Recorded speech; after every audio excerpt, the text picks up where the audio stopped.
level on record. Just 4% of surveyed firms expect improved performance in the period. Consumer goods traders reported significant sales drops, signaling potential weakness in household demand in the second half of the year. This is according to Rand Merchant Bank economist Benjamin Moshatama, commenting on the business confidence index that has declined by 5 basis points to reach 40 points in the second quarter of 2025.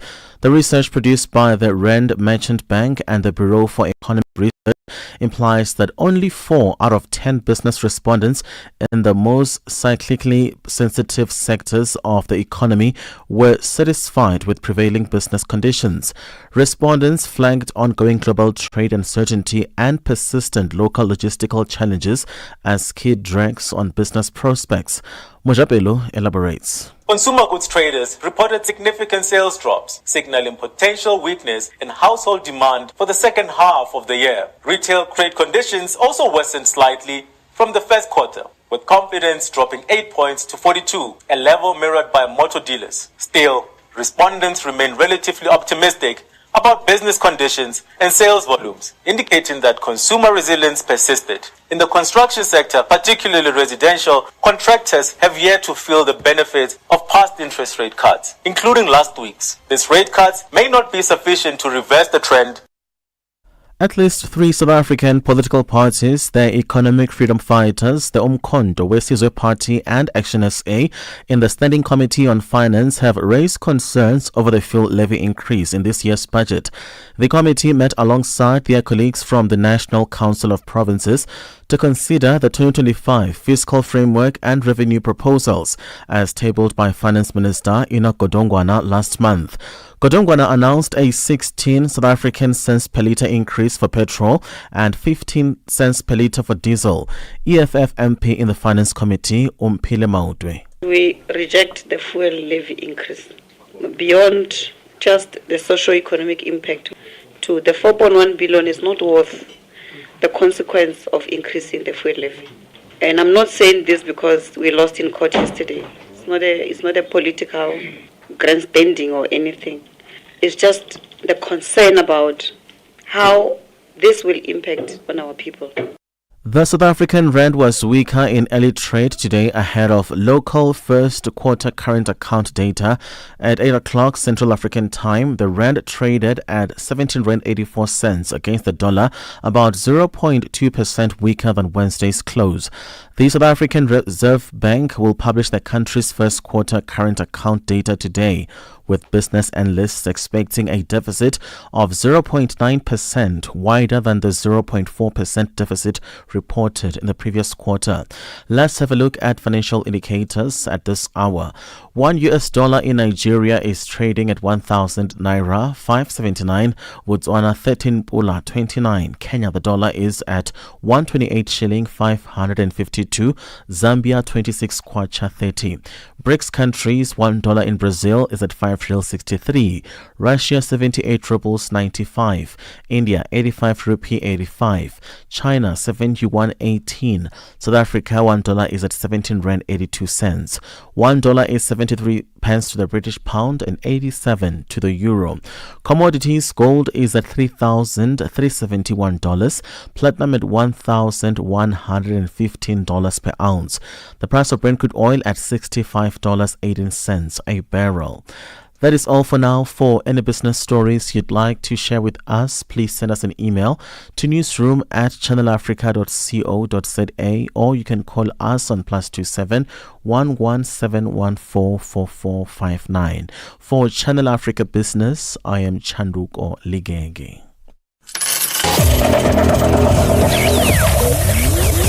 Business News on Channel Africa. The African Perspective. We are up. We are ready. We are on the move with Palisa Tawo and Benjamin Moshatama on Channel Africa. In 8 till 9, we get some useful knowledge. Kalodiscopia. 9 till 10, we take a look in Africa and beyond. Africa World Hour with Sipiso Makwetla. And we close it up with some love. The Hotlines with Shailen Dikumana, 10 till 12 p.m. on Channel Africa. Across borders, across time zones, on air, online. This is Channel Africa. Africa has a voice, and that voice is Channel Africa. It keeps you in motion, speaking, singing, questioning, rising. Wake up with Rise and Shine 6 till 9. Peter and Asanda as they bring you breaking news, sharp analysis, and the voices that shape the day. At mid-morning, we get on the move with Palisa and Benjamin, digging into the African lifestyle, people, and the things that make Africa smile. 12 till 1, Africa Update with Lulu Kabu, getting in-depth, powerful stories, and the perspective you won't hear anywhere else. The Upside, 1 till 4, live and real, with Tepuho Likweleni and Nompumelelo Ngubeni. Tame Ngubeni talks money, Africa in business, 4 till 5 p.m. 5 till 6, we put on a little bit more color. Vue d'Afrique with Joël Moteba. We go to East and Central Africa and find Darubinia Africa with I Am Shakif. Madapiri gives us some life. Zochi Tika, 7 till 8 p.m. Maria Mokumalo comes in 8 till 9. We get some useful knowledge. Kalodiscopia. 9 till 10. We take a look in Africa and beyond. Africa World Hour with Sipiso Makwetla. And we close it up with some love. The Hotlines with Shailen Dikumana, 10 till 12 p.m. on Channel Africa. Across borders, across time zones, on air, online. This is Channel Africa. Africa has a voice, and that voice is Channel Africa. It keeps you in motion, speaking, singing, questioning, rising. Wake up with Rise and Shine 6 till 9. Peter and Asanda as they bring you breaking news, sharp analysis, and the voices that shape the day. At mid-morning, we get on the move with Palisa and Benjamin, digging into the African lifestyle, people, and the things that make Africa smile. 12 till 1, Africa Update with Lulu Kabu, getting in-depth, powerful stories, and the perspective you won't hear anywhere else. The Upside, 1 till 4, live and real, with Tepuho Likweleni and Nompumelelo Ngubeni. Tame Ngubeni talks money, Africa in business, 4 till 5 p.m. 5 till 6, we put on a little bit more color. Vue d'Afrique with Joël Moteba. We go in to Afrobeat, that is not Wizkid, it's Asake actually, and that is also featuring Burna Boy. That one is titled Sungba. That's the Sungba remix. Well, that takes us to 47 minutes past 10 o'clock Central African time. It's time for our Vintage Africa. You know, we always have conversations about looking back to who we are as an African continent, looking at our heritage, looking at our aesthetic, looking at some of the things that we might take for granted because it's our everyday thing, and putting them on the spotlight. Well, today we're going to be speaking to the languages of the African continent. Do you know, when you think about it, how many languages we have here on the African continent?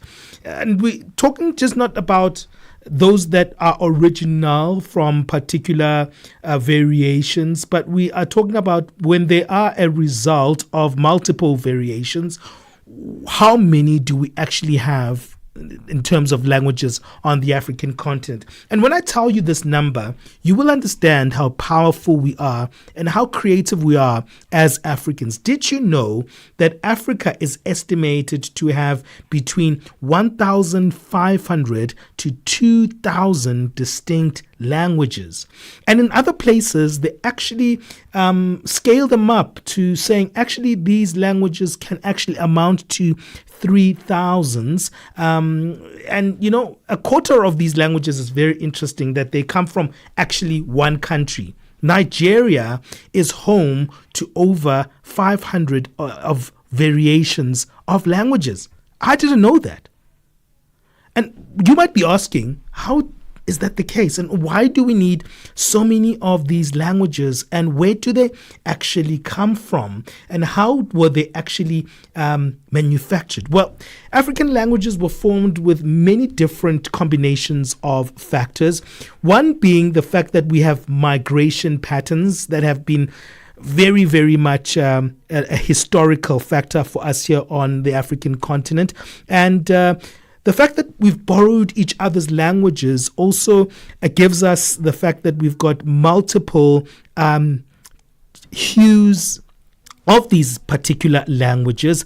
But the fact that the emergence of human speech started here on the African continent is another factor that you could take for granted about 300,000 years ago.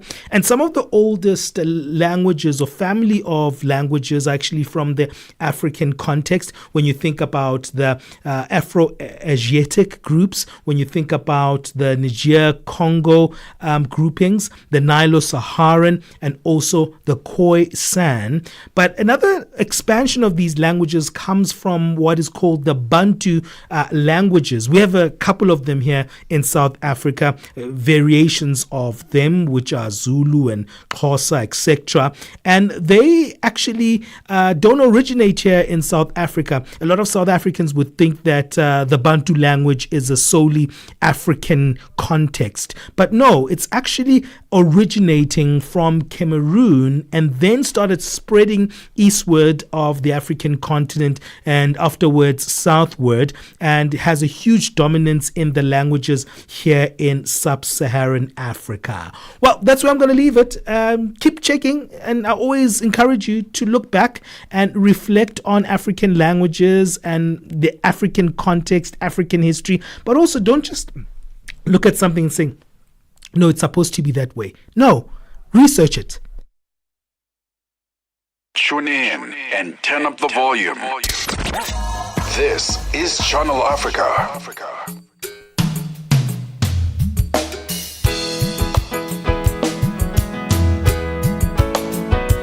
Africa and find Darubinia Africa with I Am Shakif. Madapiri gives us some life. Zochitika, 7 till 8 p.m. Mariamo Kumalo comes in 8 till 9. We get some useful knowledge. Kalodiscopia, 9 till 10. We take a look in Africa and beyond. Africa World Hour with Sipiso Makwetla. And we close it up with some love. The Hotlines with Shailen Dikumana, 10 till 12 p.m. on Channel Africa. Across borders, across time zones, on air, online. This is Channel Africa. Africa has a voice, and that voice is Channel Africa.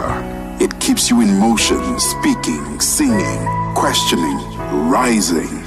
Wake up with Rise and Shine 6 till 9. Peter and Asanda as they bring you breaking news, sharp analysis, and the voices that shape the day.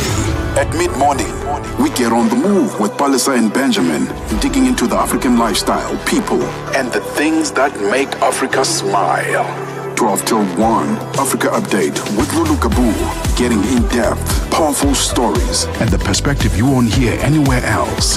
The Upside, 1 till 4, live and real, with Tepu Kholikweleni and Nompumelelo Ngubeni. Tame Ngubeni talks money, Africa in business, 4 till 5 p.m. 5 till 6, we put on a little bit more color. Vue d'Afrique with Joel Moteba. We go to East and Central Africa and find Darubinia Africa with I Am Shakif. Madapiri gives us some life. Zochitika, 7 till 8 p.m. Mariamo Kumalo comes in 8 till 9. We get some useful knowledge. Kalodiscopia, 9 till 10. We take a look in Africa and beyond. Africa World Hour with Sipiso Makwetla. And we close it up with some love. The Hotlines with Shailen Dikumana, 10 till 12 p.m. on Channel Africa. Across borders, across time zones, on air, online.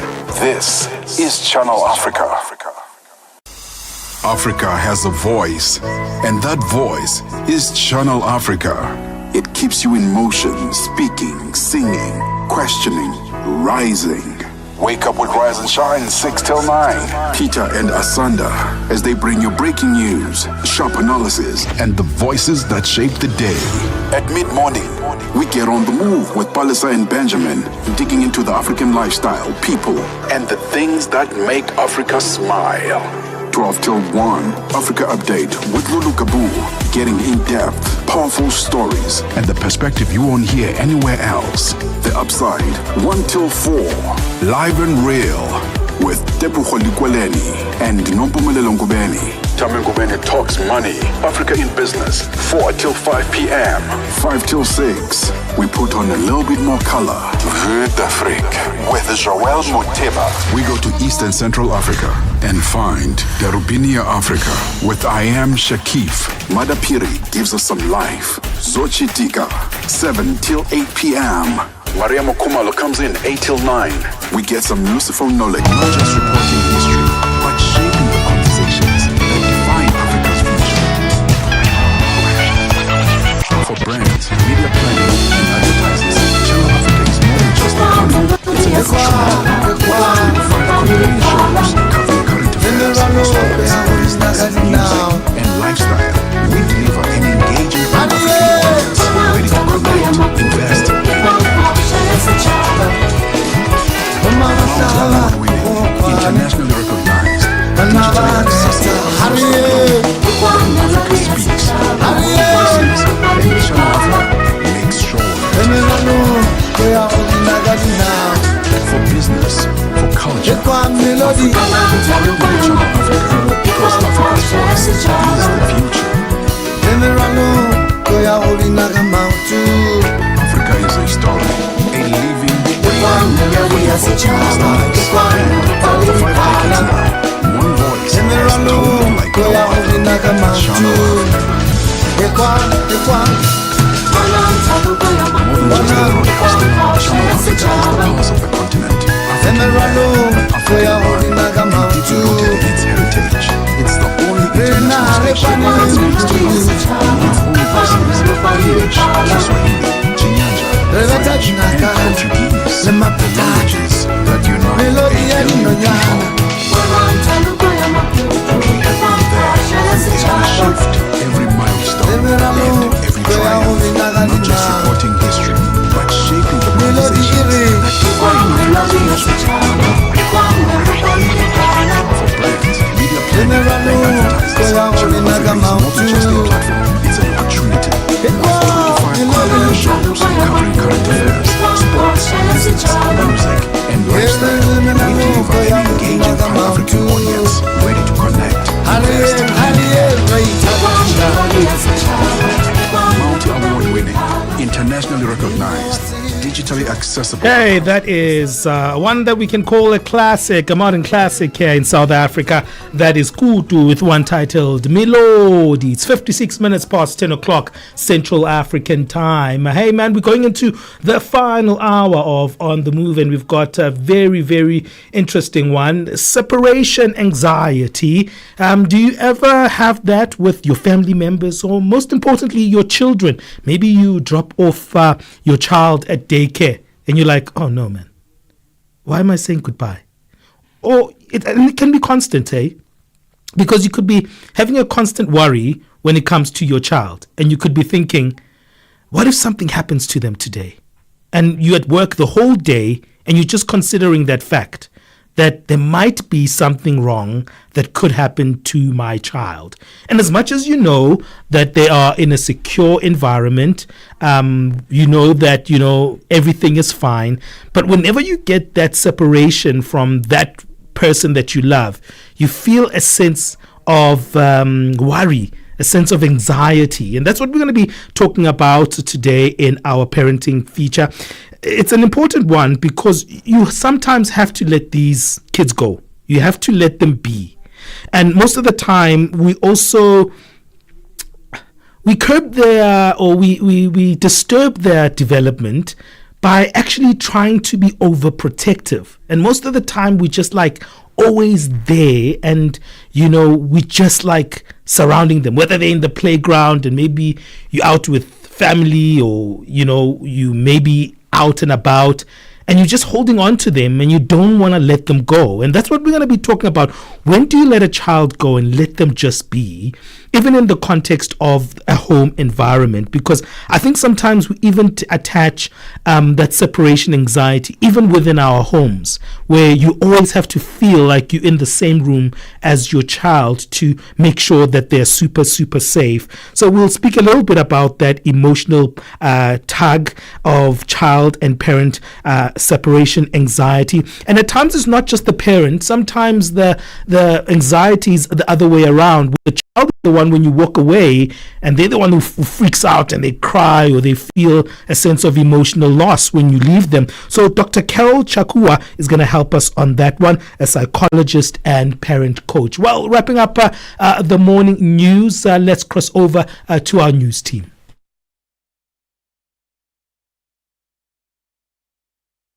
Start your day right with Channel Africa Breakfast. That smells delicious. Live, 5 days a week. SABC News.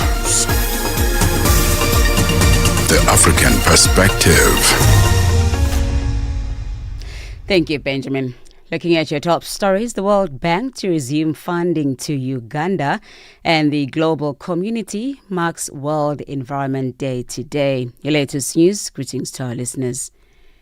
The World Bank says it will resume funding to Uganda. This is nearly 2 years after the global lender suspended new financing to the country in response to an anti-LGBTQI law that imposes penalties, including death and life imprisonment. The bank halted funding to the East African country in August 2023 after Uganda's parliament passed the Anti-Homosexuality Act, saying the law contradicted its values. Sisi Sahalo reports. The bank had worked with Ugandan authorities to put in place strong measures to mitigate against potential harm from the law. The World Bank is one of Uganda's biggest sources of external financing, especially in infrastructure construction in the transport sector. The Anti-Homosexuality Act mandates the death penalty for so-called aggravated homosexuality, which includes, among other categories, having same-sex relations with a disabled person or where gay sex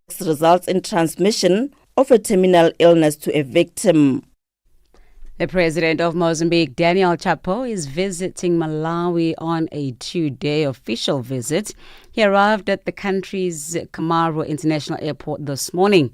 The Ministry of Foreign Affairs in Malawi says the 2-day visit includes bilateral discussions with Malawi's President, Dr. Lazarus Chakwera, and will be focused on deepening and consolidating the cordial and long-standing bilateral relations between the two countries. The two presidents are also expected to launch the Dedza-Kolomu one-step border post in Dedza. South Africa is being encouraged to adopt a similar approach to its African counterpart, Egypt, in addressing the country's water challenges. In a pioneering move to strengthening its national water security, Egypt's Ministry of Water Resources and Irrigation has begun harnessing the capabilities of Digital Earth Africa to monitor and manage its coastal zones. South Africa, like Egypt, faces mounting water security challenges. Dr. Lisa Ribello, lead scientist of the Digital Earth Africa, says Egypt's move showcases a practical solution for South Africa. Egypt's smart water strategy is a new approach to looking at digital tools and essentially an approach away from what we refer to as traditional water management, where information is collected through meters on the ground, to ways of integrating, I guess, what you'd refer to the Internet of Things and advanced digital tools and platforms under their smart management pillar. And so part of that, they're actively developing mobile applications, web-based systems, and using where possible cutting-edge technologies such as the data from Earth observation satellites. As the global community marks World Environment Day today, Greenpeace Africa has embarked on a demonstration outside the offices of the global soft drink manufacturer Coca-Cola in Johannesburg, South Africa. The non-profit organization says the goal is to expose one of the world's most recognizable brands and its contribution to global pollution. The focus of World Environment Day this year is on ending plastic pollution globally. Project lead Pan-African Plastic Project at Greenpeace Africa says Coca-Cola has been named as the world's topmost polluter of 6 years running from 2018 to 2023. Helen Dina explains. So today on World Environment Day, we are outside Coca-Cola's corporate office in Johannesburg, and the reason why we're here is because Coca-Cola has been named as the world's topmost polluter for 6 years running, from 2018 to 2023. And Coca-Cola produces 120 billion throwaway plastics every year, and these plastics will end up in the environment, in the marine ecosystem, and having not just environmental impact but also impacts on our ill health. Now, the CEO of the Africa Union's Good Governance and Best Practices Body, the African Peer Review Mechanism Ambassador Marie-Antoinette Rose Quatre, says there is still a gap between recommendations made by them and the implementation by member states. She was speaking to Peter Ndoro on Channel Africa Conversations podcast. Let's take a listen. We realize that there's been a gap between recommendations and implementation. We've seen a decline in governance across the continent. So the big question is, what do we do next? How do we first arrest this decline and then reverse that trend? But also, and that is at the level of the continent. But when you look at member states, we tend to look at governance where there are challenges, right? We talk a lot about what's happening in Sudan. We talk a lot about what's happening in the DRC. We talk about what's happening in the Sahel, different pockets where we have challenges. For the full version of this conversation, be sure to catch the latest episode of Channel Africa Conversations podcast on our YouTube page at Channel Africa 1. Now, recapping on your top stories, the World Bank says it will resume funding to Uganda. This is nearly 2 years after the global lender suspended new financing to the country in response to its anti-LGBTQI law that imposes penalties, including death and life imprisonment. Channel Africa News, I'm Onele Nzinzi. SABC News. The African Perspective.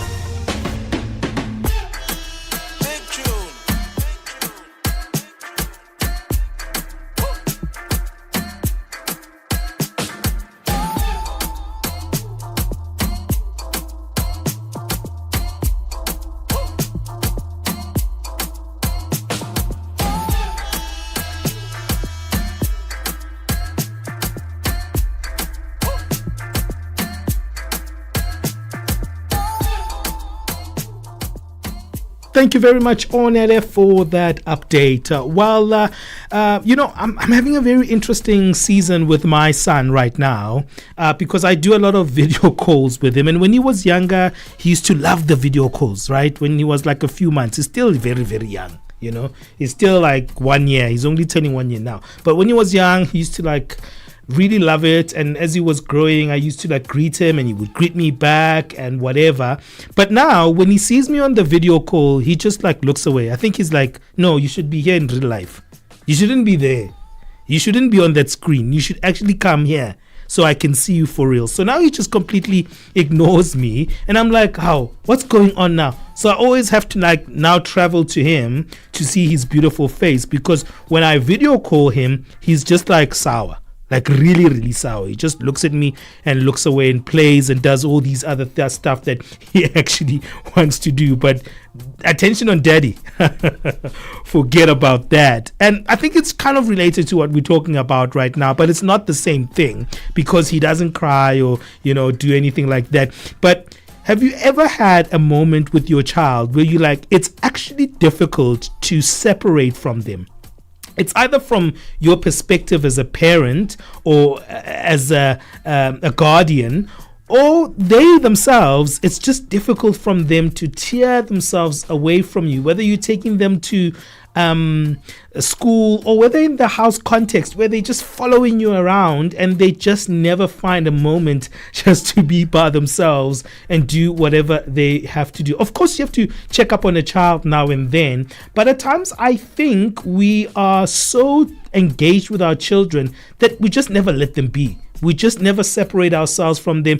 We always want to be in the same room as them all the time, and we never let them just like be by themselves, right? And I understand checking up on now and then when they're around the house, especially depending on the age they're in. Of course, that's such a big disclaimer, but that separation anxiety for some people is such a difficult thing to get right. So we'll talk a little bit about that. Separation anxiety is going to be the big conversation we're having here on the show today. And we're going to be speaking to an expert on that one. That's going to be part of our parenting feature. And we're going to be speaking to Dr. Carol Chakua, who's a psychologist and parent coach. Do you struggle with this? Maybe your child is just too attached to you, and whether you take them to school or whether you're with family and with friends, they're always tagging along with you, or you the one always just like, where are they? I'm stressed, I can't see them right now. We'll see if we can help you on that one, because it can create a lot of anxiety and a lot of frustration for both the child and the parent. That's what's coming up on the show. Africa at Play with NATO and ETO Chairman. The Confederation of African Athletics, CAA President Mr. Hamad Kalkaba Malboum, talk to us about the state of athletics in Africa as it stands, and what picture are you looking at 5 years later? Yeah, athletics in Africa is strong. We are able to organize our major events in time. Like this year, we will have the under-20 and under-18 African Championship in Nigeria. Next year, we will have the senior in Ghana. In 2027, we will go back to Algeria to organize the under-18 and under-20. And then 2028, we will have the senior championship in Gaborone in Botswana. Well, by this program, we can increase our performance. And at the same time, we are considering the fact that within the Police Federation, they are identifying young talent every year within their national program, within the scholarship championship. And so the athletics in Africa is in good standard. Live every Saturday and Sunday from 2 to 5 p.m. Central African Time. Hashtag on the move and connect with us. Hey, my producer is saying something very interesting right now off air, and I'm going to talk a little bit about it. You know, speaking about someone that she knows, and someone who went through a huge divorce, right? And the only way that she could actually survive was latching onto their child. And that was her survival mechanism, that you know what, I've separated from this man in my life, but now I'm going to hold on to this child because they are my emotional connection. And everywhere she goes, she takes the child with. And as the child grows, it's just becoming more contentious. That's just one example, but these things formulate themselves in different ways. Sometimes we become very protective over our kids, maybe because of societal pressures in our communities, but most of the time it's because we just don't have a healthy way of letting go of our children and letting them be. At times it's the other way around, because these scenarios look different depending on each family. Sometimes the child who's just like, mommy, do not go anywhere, you are a person that I need to hold on to the whole day, and that can have actually a lot of anxiety for both the parent and the child. Yeah, so that's what we're going to be looking at today, whether it's a child's first day of preschool, a caregiver heading back to work, or even just leaving a little one with a trusted family member. Separation anxiety can be an emotional roller coaster. We've got Dr. Carol Chakua, who is a psychologist and parent coach. Dr. Carol, welcome on the show.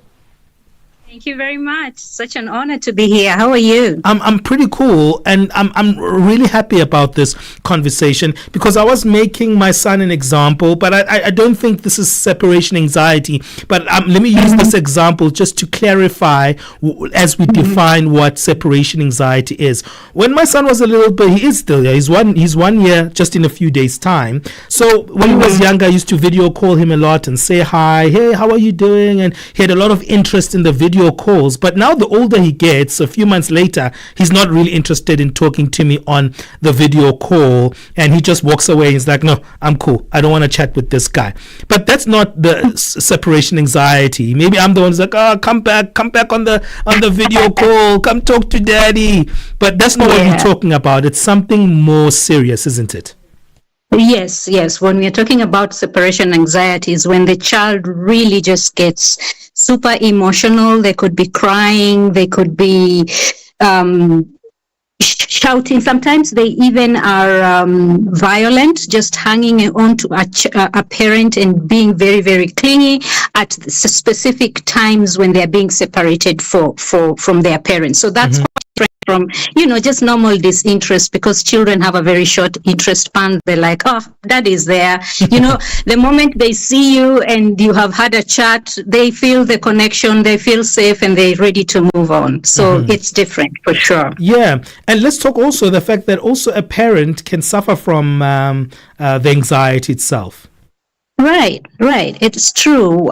When we work with parents, we focus actually 70 to 80% on what's going on with the parent. Even if the parent comes in with an issue that has to be with the child, we always zero in back to the parent, because whatever it is that's going on inside of us, it's going to pour out into our children's spaces. So when we're thinking about separation anxiety, for example, if the parent has unresolved issues from their childhood that had to do with being separated, in psychology we call it an anxious attachment style, where you're not very sure if your caregiver is really there or not, and therefore if you don't resolve that, if you don't work through that, then your child will mirror that kind of anxiety during when you're being separated. So it's just a call for us as parents to really do the inner work ourselves, because then it's what's going on with us that will reflect with what's going on with the child. Yeah. I mean, let's talk a little bit about when this actually starts, when the separation anxiety is most common. At what age? There's the normal part. In the normal part of development, we have from around 8 months there, when they begin to see they begin to connect cause and effect, that when mommy leaves the room, are they really going to come back? Okay. So from around 8 months, 9 months there, which is just a very normal part of development, and it goes all the way to around 3 years. And so sometimes, we want to fix these things very fast, but we need to ask ourselves, is it age appropriate? So from around 8 months, 9 months, up to 3 years, we should be able to normalize it. But then it also resurfaces during like key transitions. For example, when the child is starting school, or after a long holiday, or sometimes even just a short holiday. But then most importantly also is when there's stuff going on at home. So maybe there are significant changes at home, maybe moving from one location to another, even if they're keeping the same school, or maybe separation or divorce or a loss in the family. So all those things also we need to look out for. But what you just need to know is to draw a line between what's normal and what's not normal. How do you see what's normal and what's not normal? Let's start from the child's perspective. Now, from the child's perspective, again, if we are able to step back as a parent, again, it's really on the parent to be able to notice this thing. When it comes to any mental health issue, from a mental health perspective, we usually look at three things: the intensity, the frequency, and the age appropriateness. So intensity means this child has been crying and rolling on the ground, and sometimes they cry to the point where you can't let go, and that is intensity. And it might happen on a normal day, but then you go to the next step. How frequent is it? If it is prolonged, because day 1, day 2, it can be pretty intense. Yeah. So, but beyond that, day 3, day 4, we are going to the first week, the second week, the third week, and there is no other intervention going on, then we need to begin to worry. But then, of course, there's also the age appropriateness. If a child is acting like that at age 9, then we need to be worried, because we are looking at the normalcy between 8 months or 9 months to 3 years. So as parents, we need to look out for those 3 things. How intense is it? How frequent is it? And then number 3, age appropriateness. Of course, all that should be in the context of what are the changes going on in the family. Because if there are significant changes, then the intensity is going to be there, and then there may need to be an intervention. Okay, and then from the parent side, just briefly, because we also suffer from separation anxiety. Yes, we do, and you see, with parents, as adults, it may not even show up in the form of like us feeling anxious. It's us trying to overdo things. We coddle our children. We do things for them. We are very reactive. We can't sit still. For example, for the last couple of weeks, my son has started walking from school back, so he's no longer taking the bus. And I'm just, this is something new for me. This is something new for me. Where is he? I'm hoping, always at your gate and just looking and waiting for him to come down the road, Doctor. But we're going to continue that. I need to go on a break. I'm interested in that, elaborating on that parental side of it, because you just made a fantastic example there. But let's go to a break, and then we'll be back with the doctor. Okay, sure. Hi, I'm Tami Ngubeni, anchor of Africa in Business on Channel Africa, bringing you the African perspective. And I'm Ashraf Garda, host of the National Pulse on SAFM, leading the conversation. We've joined forces to bring you in-depth, exclusive G20 developments as we count down to the much-awaited inaugural G20 Summit in South Africa, November 2025. Tune in every Thursday at 16:20 Central African Time as we explore how this first G20 in Africa impacts the continent, from trade and innovation to climate and development. It's a powerful crossover between Channel Africa and SAFM as we bring you the G20 through an African lens. The G20 in Africa. Global Summit. An African voice. The EU-African SME Summit. Join more than 200 change makers from June 19 to June 21 at the Johannesburg Stock Exchange. It's where trade meets transformation. We are building Africa's future through AFCFTA, the EU's global gateway, and the power of small businesses. It's an opportunity to spark collaboration and unlock Africa's investment. Presented by the European Entrepreneurs, the Pan-African Chamber of Commerce and Industry, and Shared Value Africa. This is a summit not to be missed. Register now at euafricasmesummit.eu. Benjamin Moshatama and Palisatawo on the move.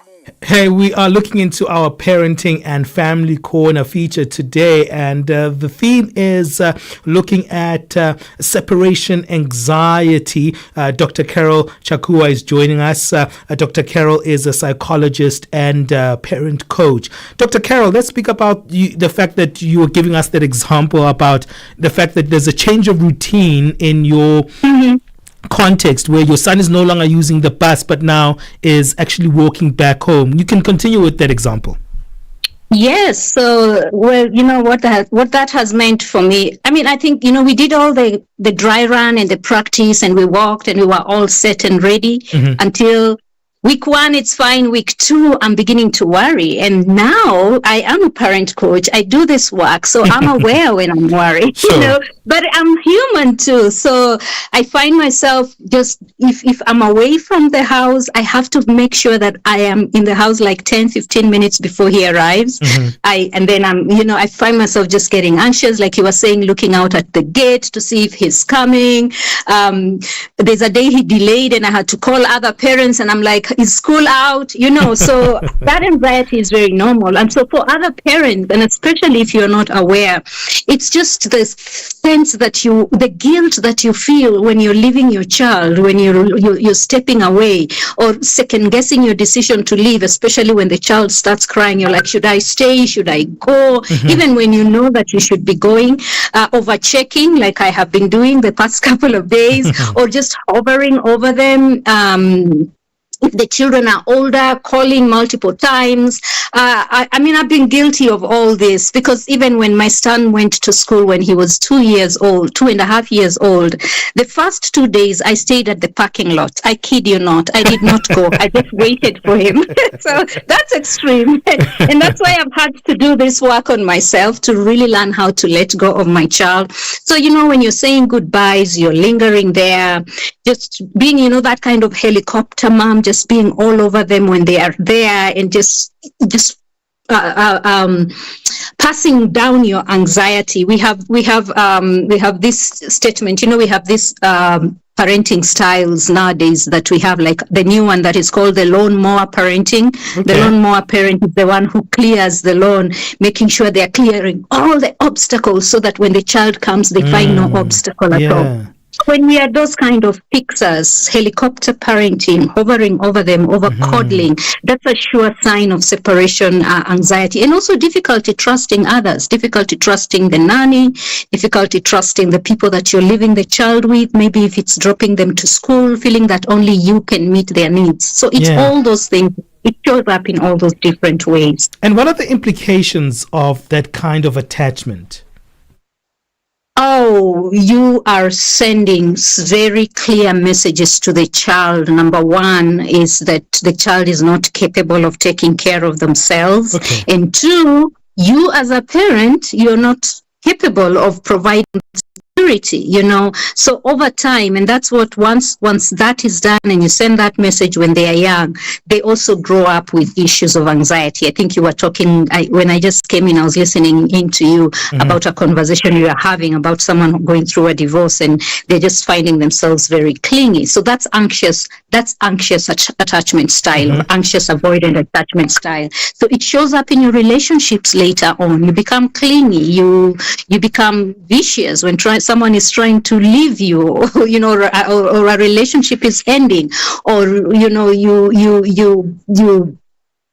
do everything it takes to hang on to a relationship, even when it is unhealthy. And so it's important that we process those things, especially as parents, so that we don't pass on that anxiety to our children. It doesn't matter the words we speak. We might be saying, we are okay, you're fine, you'll be fine. But if you're anxious, now we are learning a lot about the mirror neurons, how that if you are anxious, the neural pathways, that the neurons that are firing in your brain are automatically firing in the people around you, and especially the child. And so they sense the fear and the anxiety even before you speak a word. And so we really need to step back and pay attention. All right, what's going on with that. Let's find some solutions, Doctor. What are some practical everyday strategies parents can use to ease the transition, like the transitions like school drop-offs or bedtime or even long holidays at granny's? We still love those in today's time. Sometimes we just want them to be away from us for a long period of time. Yep. I think number one is to normalize separation anxiety. I think there's a sense that a child, once they are a certain age, or once you've even had a conversation, that they should just pick it and move, and just be okay. So if we normalize the fact that it will happen, and then we look out for the intensity, frequency, and age appropriateness later. But just know that it will happen. So be ready, be prepared. And then, so therefore, as a parent, once you know that it's going to happen, you prepare yourself.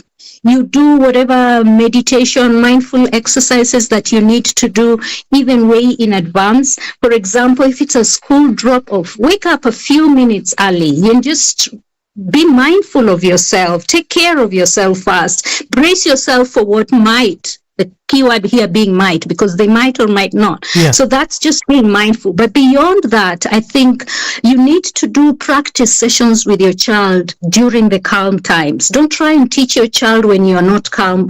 There's no lesson that lands with children when you are both not calm. So during the calm times, you actually schedule to practice how to live, to practice the things that will happen during that time, to normalize the fact that they will feel scared and all that. So that with predictable routines, having a goodbye ritual, and also just practicing small separation moments. For example, if you're in the house, being able to tell a child, hey, I'm going upstairs. Yeah. Okay. All right. Bye. It's in the little things. Yeah. It's the nuances. Yeah. I love that.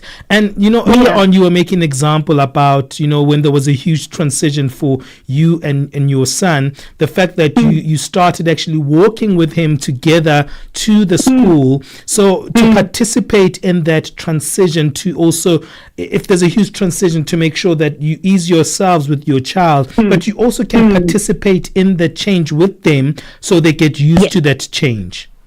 Absolutely. That builds a lot of confidence on both sides, the side of the child and the side of the parent as well. So, for an example, what you did is like you actually took your son to school and you walked the same route that he would walk every single day. And I'm sure when you were walking with your son, you actually were prepping him, schooling him how to cross the road, to look left and right, giving him instructions for that particular transition, but not at home, from an experiential perspective. Absolutely. And, we prepared like a whole term before as we were driving. We checked out the routes while we were driving. And then now when we were clear, and you see, those conversations also take away the anxiety because now you're normalizing it. And then, yes, we had to actually do the whole walk from school and back and check and see what's going on. So, can you imagine, even with all that, I still worry? You can imagine how much preparation you need to do. But that's also allowed, right? Worrying is okay as a parent. It just shouldn't get to a point where it's super extreme. But we've run out of time, Dr. Carol. Thank you for joining us for this one. Where people, can they find you online? Do you do some online? Are you on social media? Yes, I'm on social media as Dr. Carol Chakua. So it's Dr. Carol is CAROL. Chakua is CHAKUA. Dr. Carol Chakua. I'm on Instagram and I'm on Facebook. I'm on TikTok as well. I just got onto TikTok. Oh, nice. I'm also trying. And then on our website is Stawi Camp for Wellbeing. Stawi is STAWI, which is a Swahili word that means to thrive. Fantastic. So Stawi Camp for Wellbeing. You can find all that information. Thank you so much, Dr. Carol, for hanging out with us today, and have a great day. Thank you. This was lovely, and have a great day too. Super fun. Dr. Carol Chakua is a psychologist and parent coach. What do you think about that one? Remember, you can WhatsApp us on +2763 406 9126. You can communicate with us via text or voice note. Hey, let's wrap up the morning sports with Musibudi. Sports on Channel Africa. The African perspective. Thank you, Benjamin. Former Marumo Gallants head coach Abdel Salam Wadu has revealed the club could not afford to pay his salary as promised to him after he managed to save their Betway Premiership status just last month. The Frenchman elaborated on the extent of his disagreement with Gallants chairman Abraham Selo before he decided to quit. Wadu resigned via statement to the media just last weekend, but Gallants countered it, claiming the coach had not informed the club of his intentions and also had all but threatened to take legal action. But the 46-year-old says his contract was simply breached. When somebody call you in the meeting and tell you that we cannot afford to pay you next season, there is two choices. One choice, you said, okay, we stop here. But the second choice is if you like the club, if you love the people, if you love the players, maybe you try to find solutions. So I told him, okay, maybe let's let's offer me, give me another offer. So he gave me another offer, and he put some clause that I didn't like, not fair clause. Now, according to Wadu, both parties had long agreed on a few terms effective from the 1st of July, only for Gallants to reduce the offer and assist of a $56,000 release clause. And even I have decided to accept a lower offer, because money for me is not the most important. And I have to take off this clause that is unfair. This clause, what this clause say? It say that if a club comes at the end of the year and they want to hire me, they must pay 1 million round. I said it's not fair. It's not fair. For the field now, Cristiano Ronaldo scored his 137th international goal for Portugal as they came from a goal down to defeat Germany and reach the Nations League final. Now the 40-year-old tapped in Nuno Mendes' low pass in the 68th minute for what proved to be the winner and set up a final against either France or Spain. Ronaldo's effort came just 5 minutes after Francesco Conceição had cancelled out a 48-minute Florin Ritz opener for the host side. Now, Portugal won the first tournament back in 2019, but their hopes of a second success looked slim when they fell behind in Munich. France as well as Spain will play in the second semi-final in Stuttgart tonight, with the final in Munich on Sunday. The match had been delayed by 10 minutes because of hailstorms in Munich as the Allianz Arena hosted its second major game of the week after the UEFA Champions League final that was played over the weekend between PSG as well as Inter Milan. Springbok coach Rassie Rasmus named a 54-player squad, 9 of whom are uncapped, that attended the second national alignment camp in Cape Town in the Western Cape province just last month, in a large training squad for the opening stages of the international season, which kicks off on the 28th of June against the Barbarians, followed by the incoming series. Now, the squad, which was confirmed earlier today by SA Rugby, includes 31 Rugby World Cup players. The group also consists of 30 forwards and 24 backs, with only 9 players yet to don the green and gold jersey on the international stage. The 9 uncapped players in the group include Marinus van der Merwe, Neethling Forsham, Asenati Ntlabekanya, Kobus Visa, Renzo Duplessis, Vincent Chituga, Joano Augustus, Ethan Hooker, as well as Ntogozo Makaza. At the same time, with the Bulls, the Sharks, as well as Leinster still in the race for the Vodacom Rugby United Championship Grand Finale, along with other teammates from Bath, Leicester Tigers, as well as Sales Sharks, all who are contesting the Gallagher Premiership semi-finals this weekend. A staggered approach will be adopted for the players joining the camp. The available players, which include full Japan-based contingent following the conclusion of their season, will assemble in Johannesburg on the 8th of June this coming Sunday to begin their on-field preparations on Monday.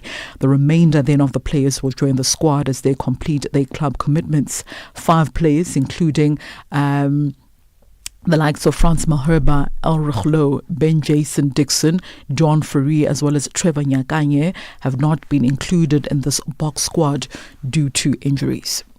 And that's a wrap of your morning sports news right here on Channel Africa. For any sports stories you'd like to share with us, our email address is newsroom@channelafrica.co.za or call us on +27 11714 4459. For Channel Africa Sport, I am Musibudi Makura. Sports on Channel Africa. The African perspective. Africa in Song with Chanduko Ligege. This song has a line that I love so much in the isiXhosa language. It says, Andinayo nesentem daga. So I went down to the Eastern Cape. So I went to Yanga and said, Yanga, tell me here, what does Andinayo nesentem daga mean? If I say Andinayo nesentem daga, it means that I do not have any money on me. I do not have money to give to you. Interesting, because in Chivenda I would just say, Tinana Peni, ndo cherumwe. I wonder if you have that expression in your home language when you want to say you're broke, but in a very creative way. What do you say? I'd like to hear from you. Africa in Song with Chanduko Ligege. It's the same Chanduko Ligege who's going to give us our latest business news. Business news on Channel Africa. The African perspective. Thank you, Benjamin. Good morning. Kenya's private sector activity contracted in May for the first time in 7 months, hurt by a slowing performance in the construction, wholesale and retail and services sectors. The Stanbic Bank Kenya Purchasing Managers Index fell to 49.6 in May from 52.0 a month earlier. Joey Lihodi has more. Readings above 50.0 indicate growth in business activity, while those below that signal contraction. Stanbic Bank Kenya says total business output contracted at the fastest rate in 10 months in May, although the overall downturn was only slight. According to the survey, business expectations for the next 12 months were subdued in May, falling to their second lowest level on record. Just 4% of surveyed firms expect improved performance in the period. A South African business forum, the Black Business Council, says the empowerment of the previously disadvantaged remains a pipe dream despite numerous promises. The council is hosting black professionals, policymakers and industry players for the 2025 BBC Summit underway in Kempton Park, east of Johannesburg. The summit is a platform for engagements on developments in the economy, policies and access to opportunities for black businesses. President of the council, Elias Monache, says the summit must serve to address a number of issues. For too long, the economic promises made to the marginalized, to black-owned businesses and professionals, to women entrepreneurs and to the youth have remained words instead of policy. Access to funding is not a favor, it is an imperative. The economic liberation of black business is not negotiable. It is essential for striving, just and competitive South Africa. At least 3 South African political parties, the Economic Freedom Fighters, the Umkhonto weSizwe Party and Action SA in the Standing Committee on Finance, have raised concerns over the fuel levy increase in this year's budget. The committee met alongside their colleagues from the National Council of Provinces to consider the 2025 fiscal framework and revenue proposals as tabled by Finance Minister Enoch Godongwana last month. Godongwana announced a 16 South African cents per litre increase for petrol and 15 cents per litre for diesel. EFF MP in the Finance Committee, Umphile Mautwe. We reject the fuel levy increase. Beyond just the socio-economic impact, to the 4.1 billion is not worth the consequence of increasing the fuel levy. And I'm not saying this because we lost in court yesterday. It's not a political grandstanding or anything. It's just the concern about how this will impact on our people. The South African rand was weaker in early trade today ahead of local first quarter current account data. At 8 o'clock Central African time, the rand traded at 17 rand 84 cents against the dollar, about 0.2% weaker than Wednesday's close. The South African Reserve Bank will publish the country's first quarter current account data today, with business analysts expecting a deficit of 0.9%, wider than the 0.4% deficit reported in the previous quarter. Chinese electric vehicle giant BYD plans to nearly triple its dealership network in South Africa by next year as it looks to grow its market share in the country. BYD's move comes at a time of growing competition in Africa's largest automotive market, where sales of new energy vehicles are rising and other Chinese companies such as GAC, Chery and GWM are also making inroads. The automaker, which was launched in 2023 with its BYD battery electric Atto 3 vehicle, has about 13 dealerships. Let's have a look at financial indicators at this hour. $1 in Nigeria is trading at 1,000 naira 579. In Botswana, 13 pula 29. Kenya, the dollar is at 128 shilling 552. Zambia 26 kwacha 30. BRICS countries, $1 in Brazil is at 5 real 63. Russia 78 rubles 95. India 85 rupee 85. China 71.18. South Africa 17 rand 82 cents. $1 is 73 pence to the British pound, 87 to the euro. Commodities, gold is at $3,371, platinum at $1,115 per ounce. The price of Brent crude oil at $65.18 a barrel. That is all from me. For any business stories you'd like to share with us, please send us an email to newsroom@channelafrica.co.za, or you can call us on +27 117144459. For Channel Africa Business, I am Chanduko Ligege.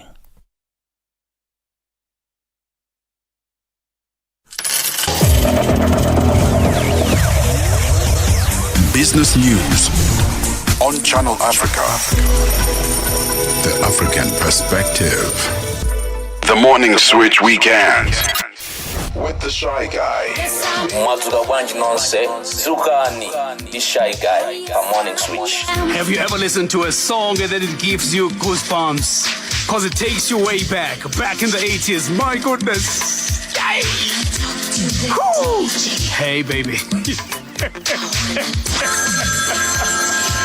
You hear Yvonne Chaga Chaga there. I wanna talk to the DJ. And then the DJ goes like, hey baby, I've got you on the other side. There were no WhatsApps then, right?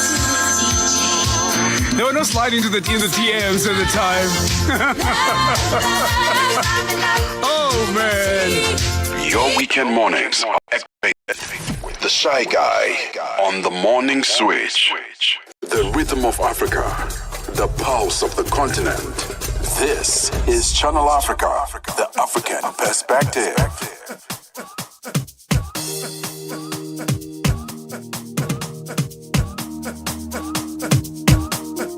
Globe. When Africa speaks, the world listens, and Channel Africa makes sure of it. For business, for culture, for Africa.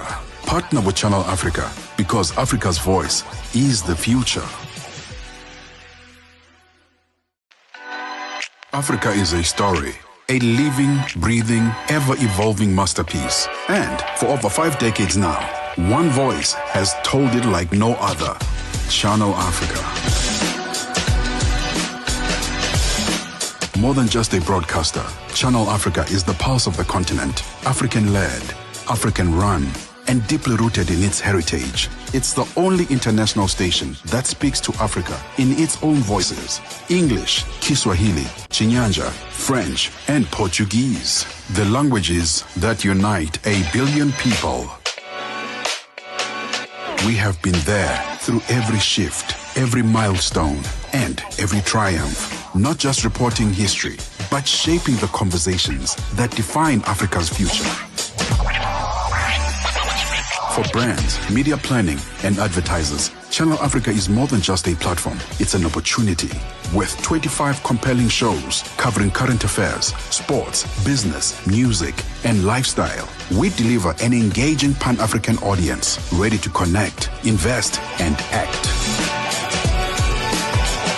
Multi-award winning, internationally recognized, digitally accessible across the globe. When Africa speaks, the world listens, and Channel Africa makes sure of it.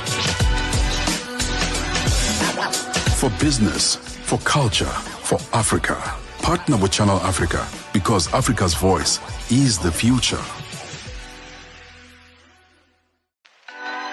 Africa is a story, a living, breathing, ever-evolving masterpiece. And for over 5 decades now, one voice has told it like no other. Channel Africa. More than just a broadcaster, Channel Africa is the pulse of the continent, African-led, African-run, and deeply rooted in its heritage. It's the only international station that speaks to Africa in its own voices: English, Kiswahili, Chinyanja, French, and Portuguese. The languages that unite 1 billion people. We have been there through every shift, every milestone, and every triumph. Not just reporting history, but shaping the conversations that define Africa's future. For brands, media planning, and advertisers, Channel Africa is more than just a platform. It's an opportunity. With 25 compelling shows covering current affairs, sports, business, music, and lifestyle, we deliver an engaging Pan-African audience ready to connect, invest, and act. Multi-award winning, internationally recognized, digitally accessible across the globe. When Africa speaks, the world listens, and Channel Africa makes sure of it. For business, for culture, for Africa, partner with Channel Africa because Africa's voice is the future. Africa is a story. A living, breathing, ever-evolving masterpiece. And for over 5 decades now, one voice has told it like no other. Channel Africa. More than just a broadcaster, Channel Africa is the pulse of the continent. African-led, African-run, and deeply rooted in its heritage. It's the only international station that speaks to Africa in its own voices. English, Kiswahili, Chinyanja, French, and Portuguese. The languages that unite 1 billion people. We have been there through every shift, every milestone, and every triumph. Not just reporting history, but shaping the conversations that define Africa's future. For brands, media planning, and advertisers, Channel Africa is more than just a platform. It's an opportunity. With 25 compelling shows covering current affairs, sports, business, music, and lifestyle, we deliver an engaging Pan-African audience ready to connect, invest, and act. Multi-award winning, internationally recognized, digitally accessible across the globe. When Africa speaks, the world listens, and Channel Africa makes sure of it. For business, for culture, for Africa, partner with Channel Africa because Africa's voice is the future. Africa is a story. A living, breathing, ever-evolving masterpiece. And for over 5 decades now, one voice has told it like no other. Channel Africa. More than just a broadcaster, Channel Africa is the pulse of the continent. African-led, African-run, and deeply rooted in its heritage. It's the only international station that speaks to Africa in its own voices. English, Kiswahili, Chinyanja, French, and Portuguese. The languages that unite 1 billion people. We have been there through every shift, every milestone, and every triumph. Not just reporting history, but shaping the conversations that define Africa's future.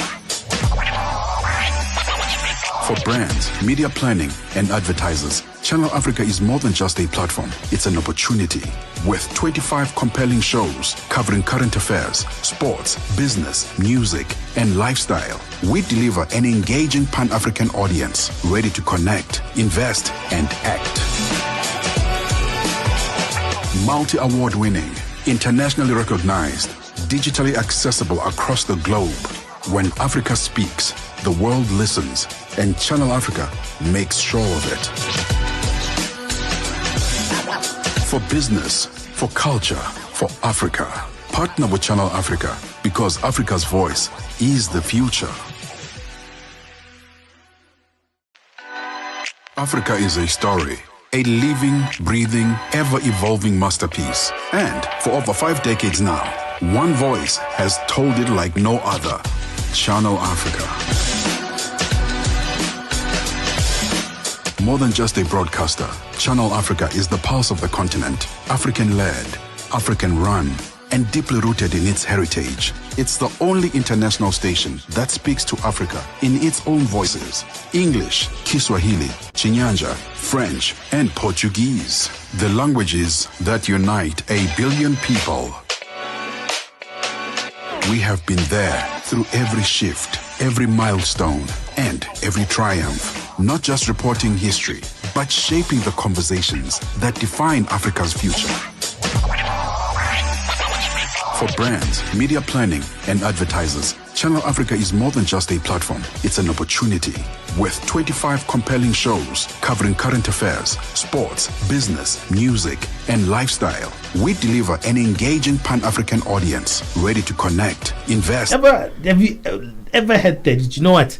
Maybe there's a lot of things happening in the news, child abductions. Yeah, of course. Whether it's for a day, whether Benjamin comes and says, "No, man, I'm taking the kids out to the zoo or wherever." You're always checking in. Hey, are you guys fine? Yes.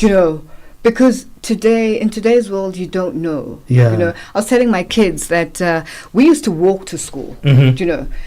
You walk to school, we'd walk in groups. Yes. There'd be younger ones. Yes, older ones. Slightly older, Yes, and then the older ones. Sure. And it was fun. Yeah. But today, they can't experience that because the minute you leave them in the road, anything can happen. So we were talking to an expert today, and the worry is okay, but there's some parents who just take it to the next level. Yeah, no, we had that in the family, and the sad part is when the parent then passes away, the adjusting for a young adult. And surprisingly enough, they've adjusted quite well. Okay. But it took a bit of time and it took a bit of nudging, for them to get out there and to be comfortable to travel on their own. Because every time they traveled, mom was here. Ish. Or dad is here. Yes. So now it's literally traveling on their own. And as an adult, then now it's like you have to kind of adapt to it, and it's a little bit harder. Yeah. So you know what? I must say she's taken it in her stride, and we're all very proud of her. So Nice. and she's doing exceptionally well because she was that coddled young person, and we'd always say, "Hey, let her get out there," because the minute she gets a gap, she's going to go wild. But thank God she's fine. So it just depends. Yeah, it really depends. Yeah. Absolutely. I want to get your thoughts. Have you had a hard time separating yourself from your kid, or maybe your kid is very much latched onto you and doesn't let you go? We're going to take a break, and when we come back, we'll find out what's happening on the Africa update that's coming up in a few minutes. Plus 2763 406 9126. Let us know on that conversation. Hey guys, question. Have you thought about what happens between 9 o'clock until midday, Saturday and Sunday? Well, it's me. Those that know me call me the fun police, and I'm that girl, that voice on your radio. My name is Pule Mulebati. I'm all about the finer things in life. Where to go, what to wear, who to see, and ultimately what to do. We aspire to bring you the best in travel, entertainment, with a dash or maybe a dose of laughter. And then of course we switch things up a bit when we look at technology. I love what's happening with AI because you blink, something new pops up. So the challenge is constantly there. I'm learning every single time on the show. So catch me every single Saturday and Sunday at 9 a.m. until 12 midday Central African Time, Baba. Download the SABC app and take Channel Africa with you everywhere you go. Benjamin Moshatama and Palisatawo on the move. All right, I'm hanging out with Lulu Kabu. We're going to find out what's happening on her show on the Africa Update. Hey, Lulu. Hey, how are you doing? Good. It's a very cold day today. We're all dressed up. We've got our polar necks and on you know today. what's quite funny for us? The studio's quite warm. We get the sunshine. By the time you leave here, you've got a nice glow. Suntan. All right, so coming up today, we're focusing on Mozambique, where Mozambique's President Daniel Chapo is visiting Malawi on a state visit, a 2-day official visit.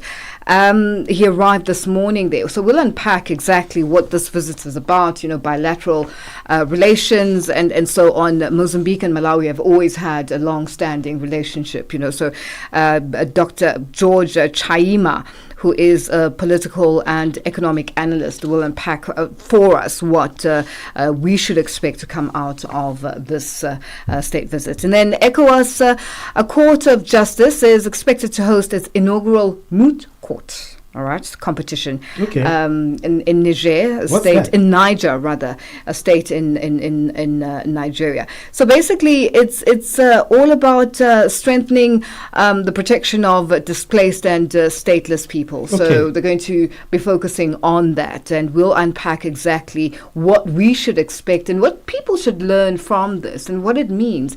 Because when you come across stateless people, it's a difficult situation.